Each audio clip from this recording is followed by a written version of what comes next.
Okay, I don't know if you could recognize any of those characters or relate at all to them. Don't point any fingers. Now, the title for my talk is, anybody know? Enlighten up, don't take the spiritual path so seriously.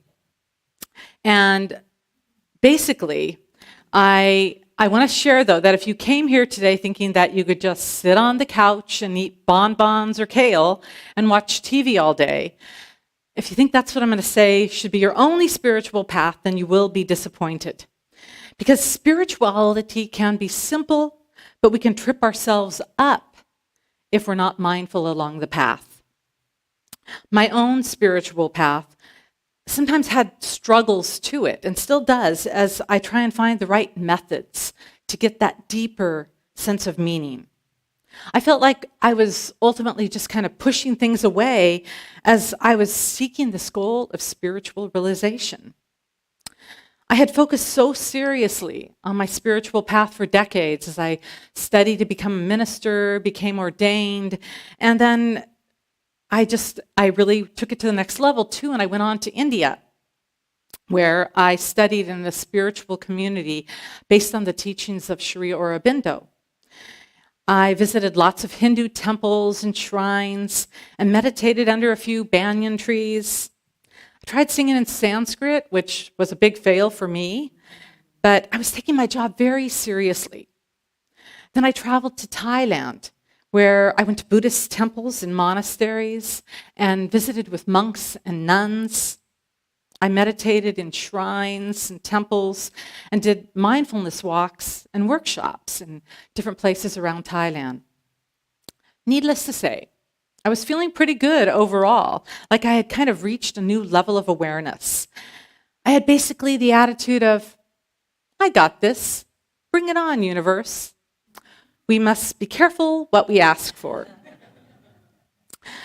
In the center for spiritual living that is always within me, I've come up with 4 semi-noble truths that I want to share with you to help us enlighten up.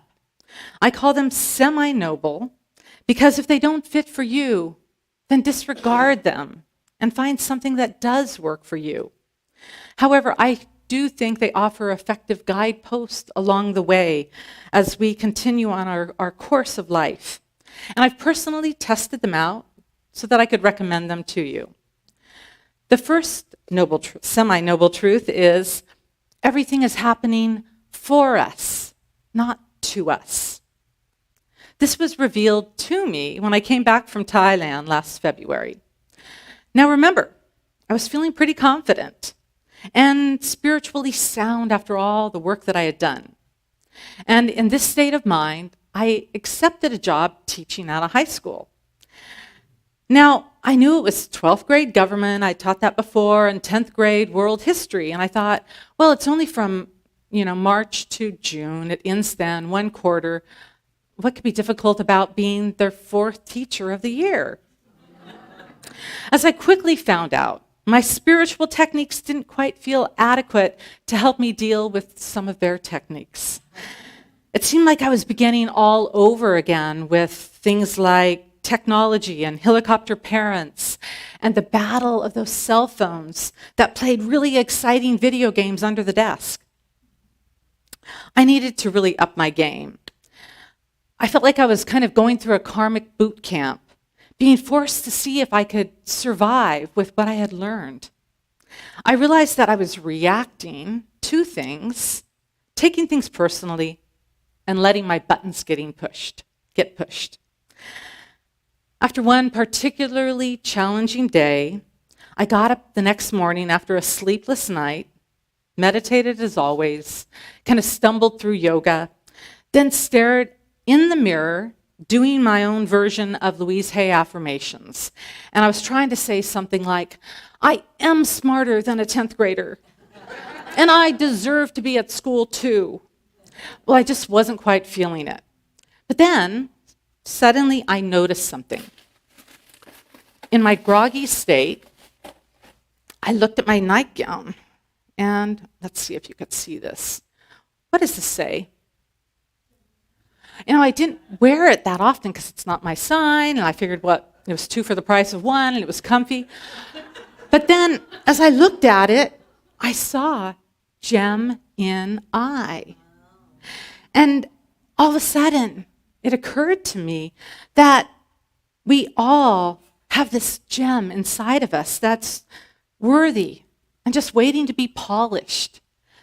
And even though others can't see it, like certain high school kids, it's there to help us move us forward and shine when we're forgetting to shine ourselves.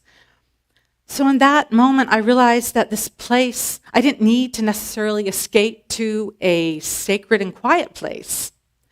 It was instead about integrating spirituality into my own daily life. I could then still hold the space of compassion for the teens and then feel like I had set out what I accomplished to do. It didn't come easily, though. Some days I just wanted to embrace the teens and also know their higher good, despite that I couldn't always see it, and know that they too had a gem inside themselves. But ultimately, I began to teach in a much more positive way because of this experience. And I learned such a great deal from them. I stopped just reacting to things. So when you realize that everything is on your path for your greater spiritual evolution, you get that there is no one path, wrong path, or even separate path. I see it more as a quantum field of possibilities that we can interact with. We can give our attention and focus to get more of. The universe is orchestrating experiences for us for our best results in this human incarnation. It's what we intended to manifest before we came here. And we just sometimes forget about that gem that we're polishing. So spirituality doesn't begin and end during the day apart from life. They are truly one. It's rather like the fish in the sea, swimming around, wondering where this ethereal thing called, an elusive thing called water is. One big takeaway that I got from going to India was from one of the teachings of Sri Aurobindo called Integral Yoga. And here, he said the aim is not to escape from life or shun worldly experience, but rather to make a radical change in how we view it while living amidst it all. We are integrating our spiritual being with daily life to find a meaning between the two. There's a story of a guru who sought enlightenment, and so he went up on top of a mountain into a cave for 10 years, where he spoke to no one and just meditated in silence.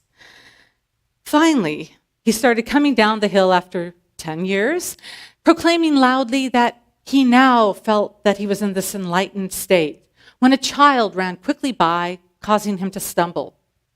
He swore loudly at the child, then stopped, thought about it, and then went back up into the cave for another 10 years. Sri Aurobindo once said, "By your stumbling, the world is perfected." How do you handle your stumbles? Do you integrate them into your life, or do you go back into your cave, back to square one? Do you use them as part of your spiritual practice? Integral yoga means using all levels of your being and developing talents on the physical, vital, mental, intellectual, and spiritual levels. So that in the midst of discomfort, you can use these spiritual tools for your advantage. You can process them and turn them into aspects of your life that are lessons and insights. It's all grist for the mill, as Ram Dass wrote in his book with the same name. Quote, "My guru, Maharaji, once told me, 'Enjoy everything. These days, I try to simply love everything that comes my way, whether animate or inanimate, pleasant or painful. I hope you too can learn to absorb life's ecstasies and distresses into your spiritual practice so they are just more grist for the mill. That's from Awakening to Oneness by Ram Dass.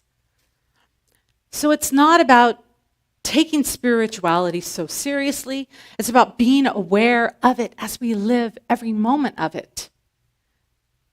We are spiritual beings having that human experience. And we can't get off the spiritual path because it's all spiritual. It's like a matrix field that we can interact with. So we're immersed in, surrounded by this source of responsive energy.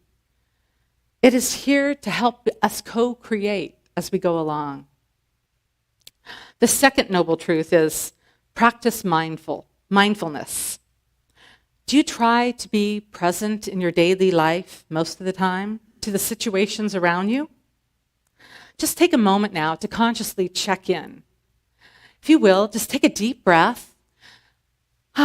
Feel the air coming in through your nose, out your mouth. Also, what is the temperature on your skin? Do you feel the hair tickling on your head? And the air as it comes in through your nostrils. Now feel your eyes opening if you close them. And notice all the stimuli around you, the lights, the color, the candles. By remembering to breathe throughout the day, we slow down. We take this conscious deep breath to tell our bodies to relax and be open to the good around us. I'm also aware that I can slip in and out of this understanding. But when I come back to this place of alignment, I feel grace.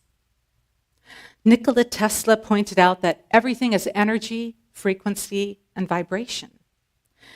We can work with these forces to reveal greater good in our lives.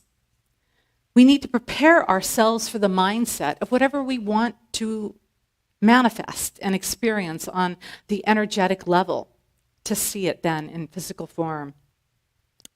Our conscious breathing helps our energy level slow down and vibrate so we can tune in to what we truly want to experience. When we're not aware of our surroundings, it can lead to blocks. When I was in high school, I was with some friends walking at an outdoor mall when this group of really cute guys drove by in a car and they honked and whistled. Well, I turned, transfixed on them a little longer than I should have been, and I smacked right into a wall. They saw it, of course. My lack of awareness woke me up quickly. Anyone ever do anything like that?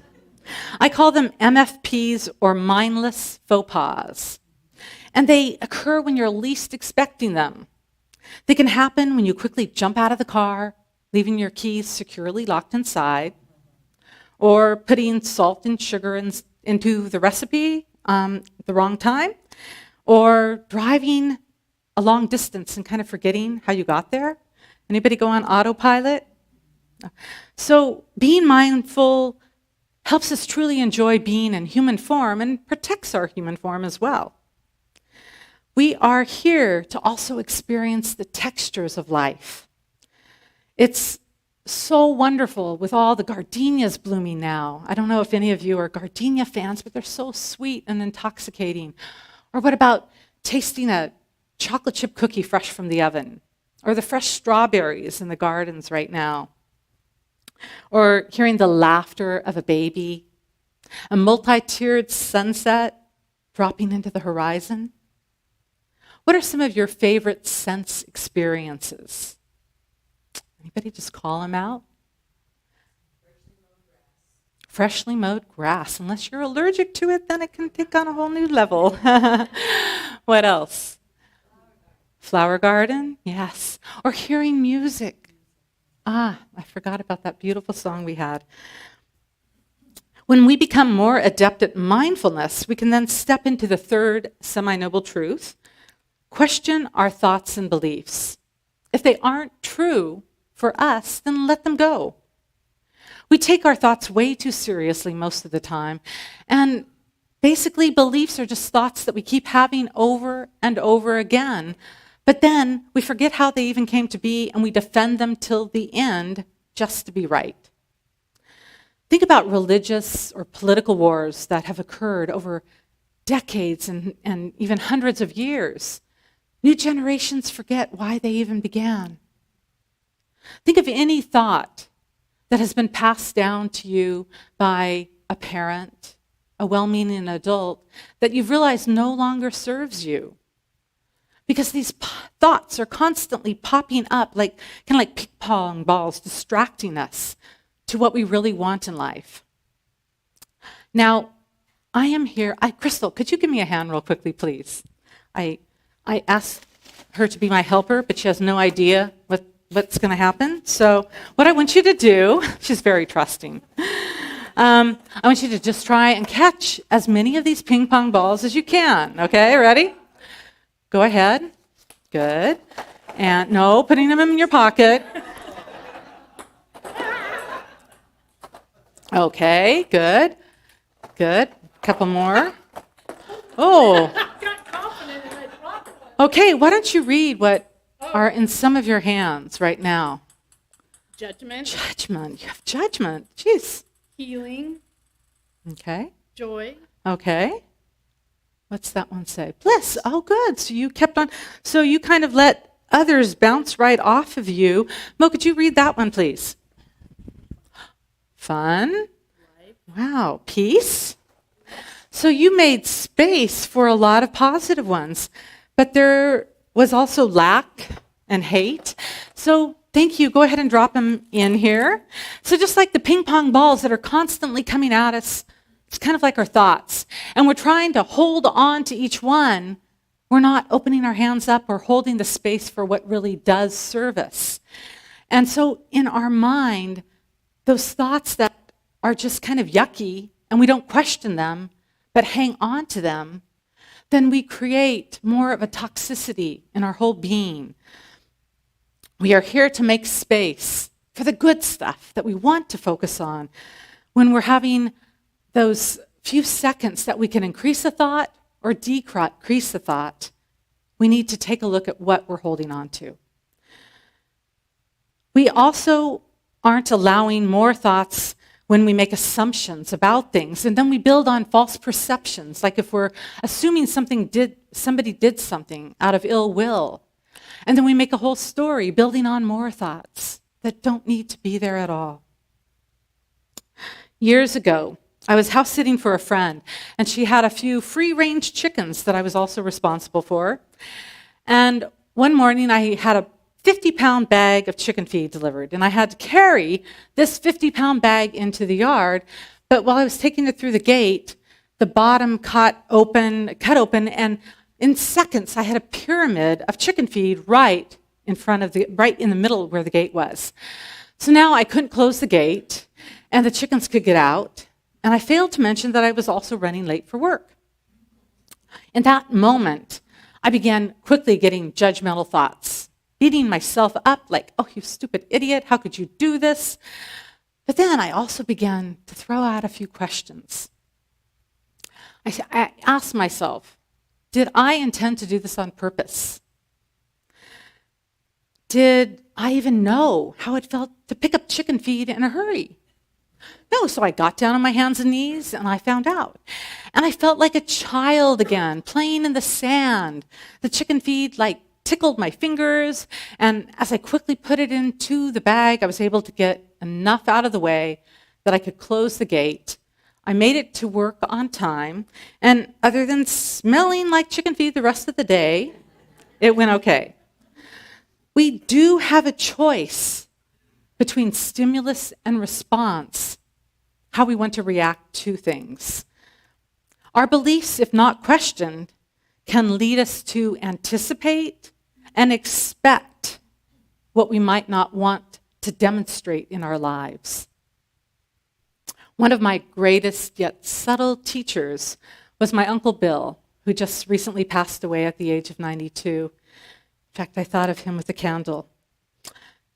Now, he was an autistic savant and had an incredible gift of playing music. But he wasn't always mindful of other people's needs, and he would talk to himself. But as I got older, I began to appreciate him much more as well. Because, for one thing, he kind of was in a fixed state of 19 to 24 years old. That's what he believed he was.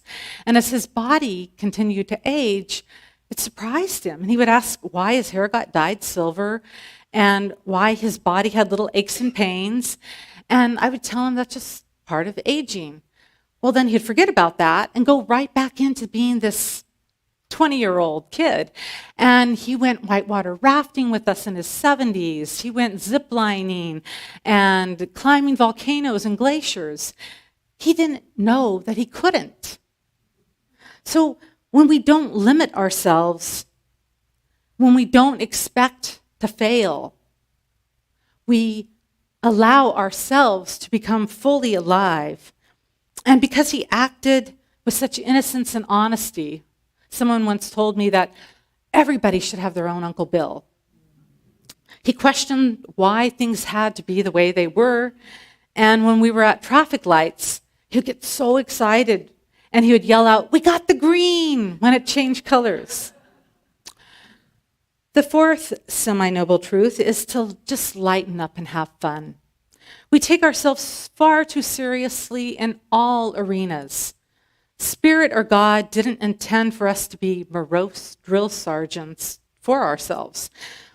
It even placed embarrassing moments on our path so that we could laugh more and release that energy that comes from things not being exactly the way we planned them to be. And so question that. When it's like not working out, maybe there's a better way of it unfolding. I try and do something fun every day despite my workload.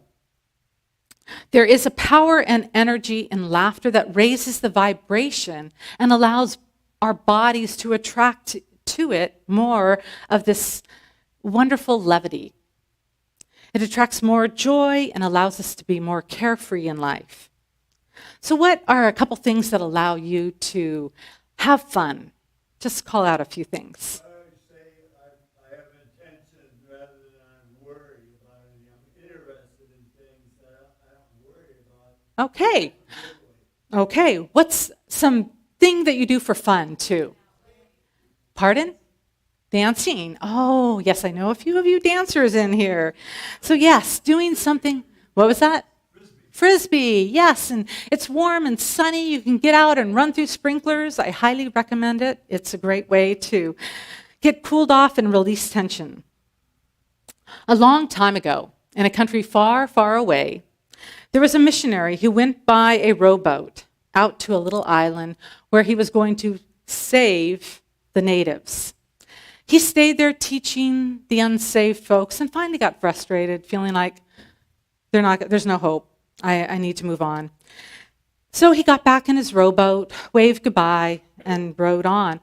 And yet, a few minutes later, he heard his name being called, and he looked behind him, and out running across the water, on top of it, was a native, and he was yelling, "Wait, Pastor, Pastor, I just have to ask you one more question.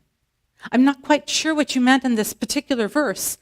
And the pastor looked up at the native and said, "Whatever you're doing, just keep doing it."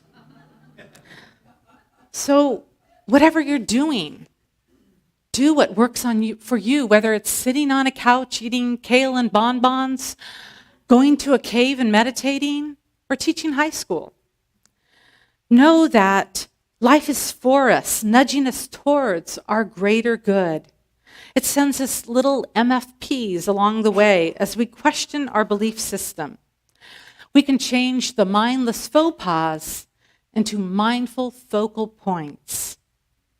If we do something we love that lets us have fun every day, we can expedite this whole process. We are not in competition for the most noble path, but instead we're here to expand the whole consciousness field with our beliefs and insights and realizations. So remember, we got the green. thank you for showing up as you continue to enlighten up. And now we get a little more of Mo and Tori.